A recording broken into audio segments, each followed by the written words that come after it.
During the last 450 days of Israel's genocidal campaign against Palestinians in Gaza, Israel has used 88,000 tons of explosives against Palestinians. South Korean authorities announced that they have identified 140 of the 179 victims killed in the plane crash at Muan International Airport. And in Mexico, 11 clandestine graves containing the bodies of 15 men have been found in Chiapas, the site of a dispute between the Sinaloa and Jalisco drug cartels. Hello, welcome to From the South. I'm Luis Alberto Matos from teleSUR studios in Havana, Cuba. We begin with the news.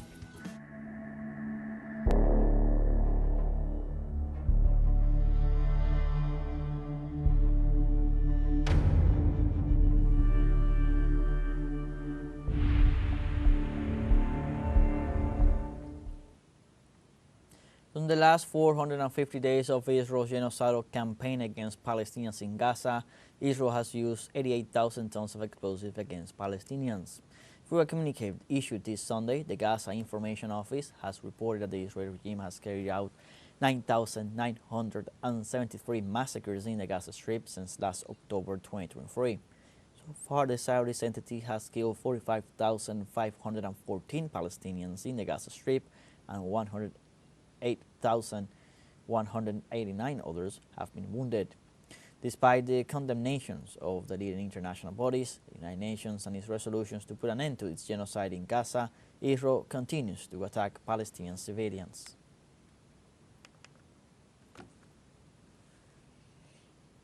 Israeli occupation forces committed 3 new massacres in the Gaza Strip, resulting in the killing of at least 30 Palestinians and the injury of 99 others.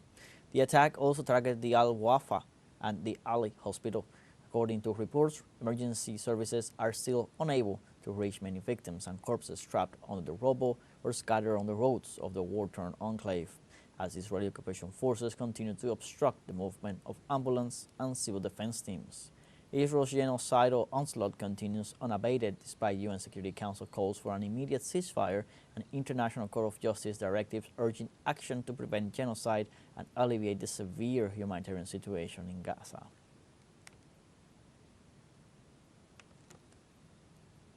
And in Palestine, relatives of the director of the Kamal Adwan Hospital, Hussam Abu Safiya, demanded his release after being captured by Israeli troops last Friday.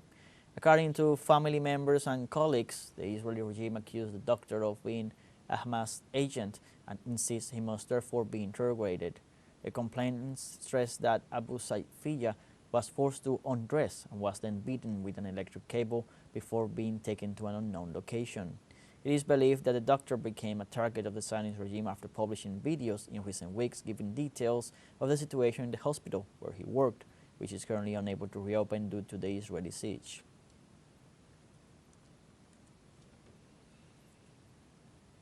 And in Syria, at least 11 people were killed following a new attack by the Israeli regime in the industrial area of Adra, located northeast of the country's capital. The authorities detailed that the bombing was carried out with missiles that targeted several stores and a warehouse, causing strong explosions and great destruction in the area. They also indicate that the death toll is preliminary and that operations to recover bodies from the rubble continue. In this context, Israel has intensified its airstrikes to destroy the military infrastructure and the remaining facilities of the Syrian army.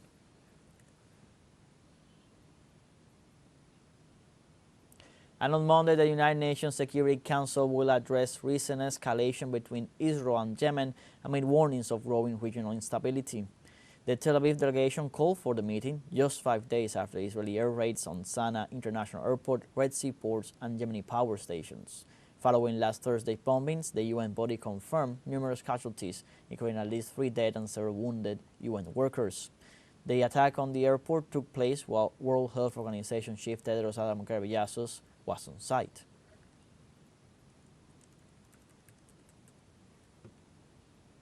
And in Thailand, a fire at a hotel in Bangkok killed at least 3 people, including a Brazilian and a Ukrainian and a U.S. citizen. The 630 hotel is located in Bangkok's Khao San tourist area, where several guests had to be rescued from the roof due to heavy smoke. Tourist police said a 24-year-old Brazilian tourist, a 27-year-old Ukrainian tourist, and a 35-year-old U.S. tourist died in hospital after the fire. while 2 Germans, 1 Japanese, 1 Chinese, and 2 Thai tourists were hospitalized. Authorities are investigating the causes of the incident, which occurred in a tourist area popular among backpackers, one of the emblematic places to spend New Year's Eve and welcome 2025.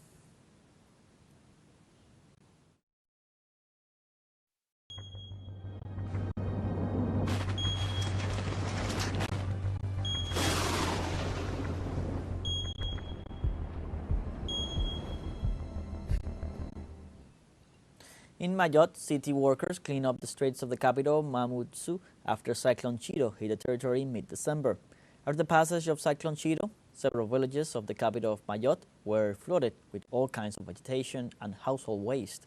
But after 2 weeks, the cleaning of the streets has begun with about 200 agents and 100 companies. From 7 a.m. local time, several main streets in the center of Mamoudzou were closed to traffic to facilitate the passage of the cleaning teams. However, residents are skeptical about the work being done, claiming it is due to the upcoming visit of French Prime Minister François Bayrou.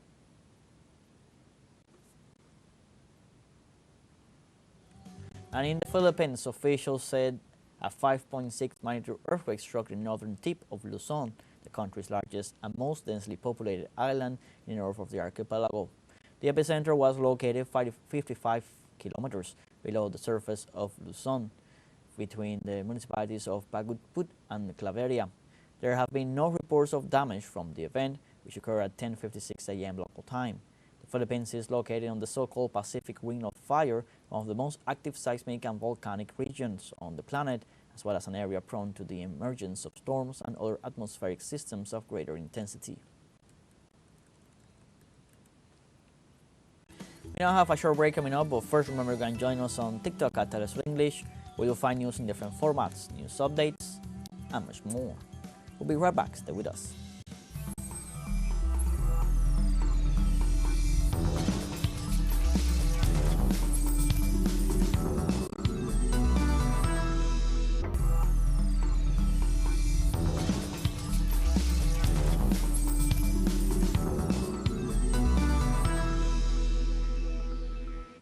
Welcome back. South Korean authorities announced on Monday that they have identified 140 of the 179 victims killed in the plane crash at Muan International Airport on Sunday. According to reports, most of the fatalities have already been moved to a temporary morgue. An official said that once they are ready to move the bodies after autopsies conducted by the investigating agencies, they will contact the families. Victims' belongings are being collected from the runway, and the area will be preserved intact as authorities investigate the exact cause of the crash. This represents one of the worst civil aviation accidents ever to occur on South Korean soil.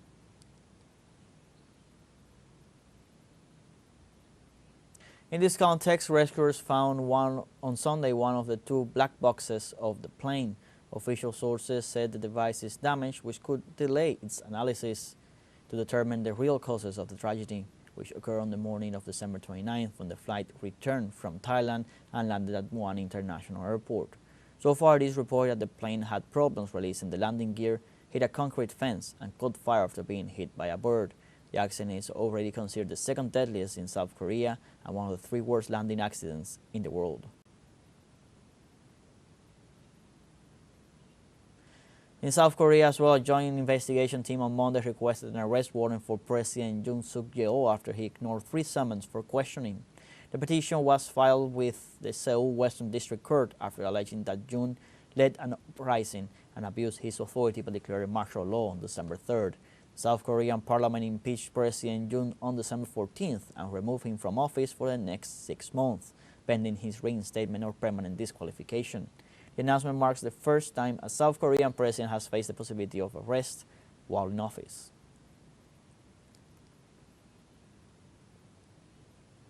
And the plenary meeting of the Central Committee of the Labour Party concluded in North Korea after taking stock of the success achieved in the country during the year 2024.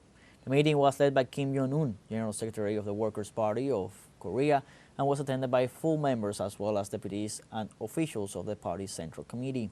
During the expanded meeting, they need to take drastic measures to overcome the negative elements hindering the normal development of the state and to work out a plan of struggle to implement the resolution of the 2025 Party Congress for the 8th term of the party's Central Committee was emphasized.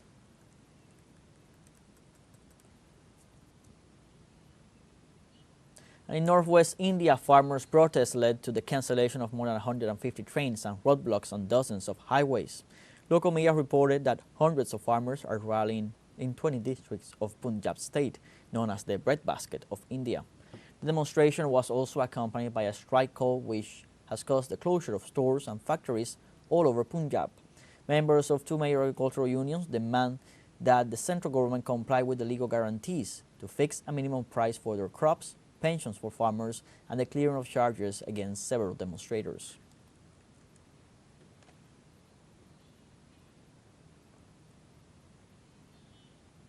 And in South Africa, the National Joint Operations and Intelligence Structure described as complex Monday's ongoing operation to rescue illegal miners in Stilfontein.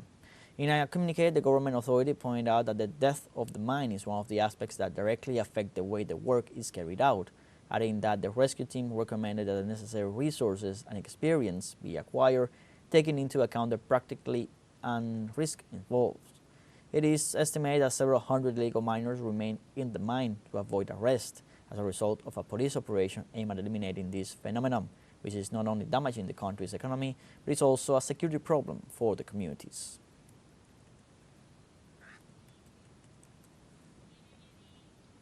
And December 30th marks the emergence of the Soviet Union after formalizing the joining of several Soviet republics. On December 29, 1922, a conference was held with the plenipotentiary delegations of the Russian and the Transcaucasian, the Ukrainian, and the Belarusian Soviet Socialist republics. The aim of the Soviet Union creation was to restructure the economy and politics and to improve social conditions of citizens who were part of that political framework. The Union of Soviet Socialist Republics wanted to build a socialist society based on the ideals of freedom and equality. In a certain way, it intended to differentiate itself from the feudal, slave, and capitalist systems.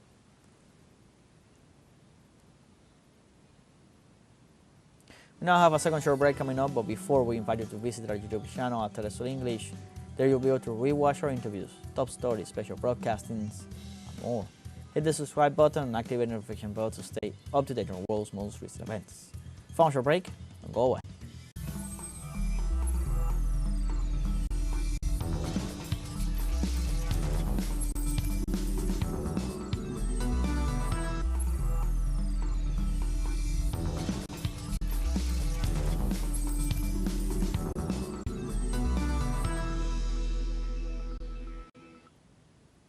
Welcome back.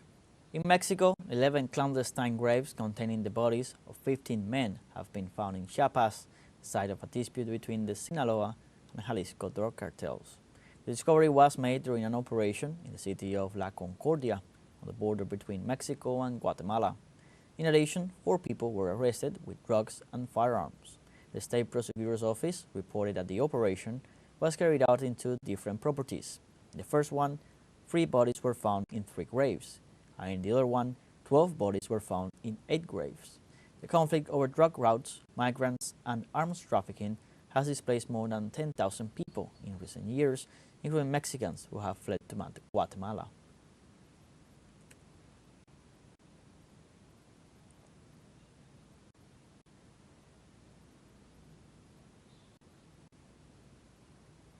In other news, the Minister of Defense of Ecuador, Giancarlo Lofredo, will be impeached by the National Assembly in the case of the enforced disappearance of 4 minors by 16 military personnel who will be indicted on December 31st. In this context, the minors have been missing for 21 days. The habeas corpus hearing, in which the case was declared an enforced disappearance, revealed a series of irregularities in the military procedure, including the lack of a detention report for the minors who were last seen being pushed into a military patrol. 2 weeks after the case, which shook the nation, Lofredo gave a national speech denying the military's involvement, which was later confirmed.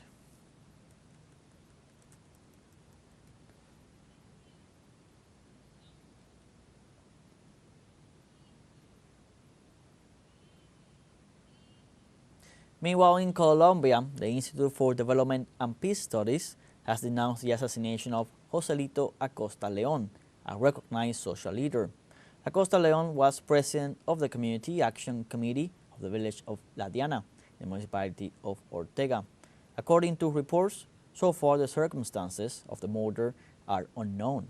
In this context, the communities in the area condemn the humanitarian crisis caused by more than 36 hours of uninterrupted armed confrontations. For its part, the Office of the Ombudsman's Office points out that the scenario of risk faced by people who individually or collectively from different regions of the country work for the defense of human rights and social leadership. To date, 173 social leaders have been assassinated in 2024.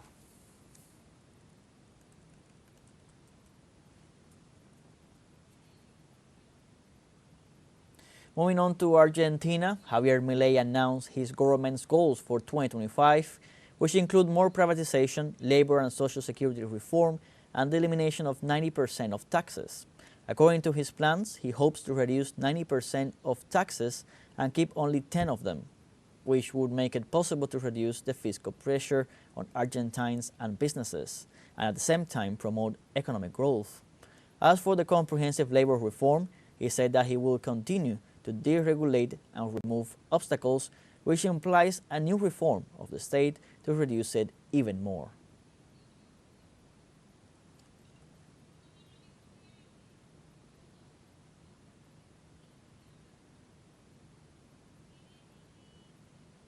Also in Argentina, this December 30th is the 20th anniversary of the tragedy that took place at the former Buenos Aires nightclub República de Cromañón.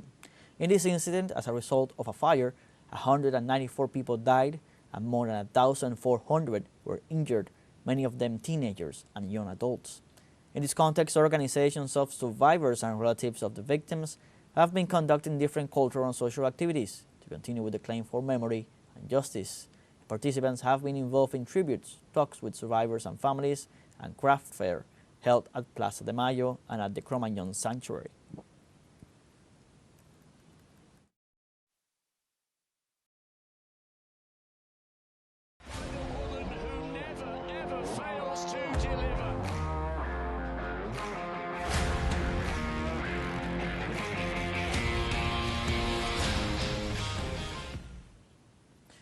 Russia, led by Volodymyr Muan, took the spotlight in the recently concluded World Rapid Chess Championship by occupying the entire podium. Muan, only 18 years old, won the crown in the open tournament with 10 points out of a possible 13, while the Russian delegation took the podium of awards as Alexander Grishuk and Ian Nepomniachtchi occupied the second and third positions in the competition. In the women's sector, India's Humpi Koneru won the crown with 8.5 points, followed by China's Wen Yunyu, silver, and Russia's Katerina Lakhno, bronze, both with 8 points. The International Chess Federation's event took place in New York, United States, from December 26th to the 28th to determine the newest global rapid championships.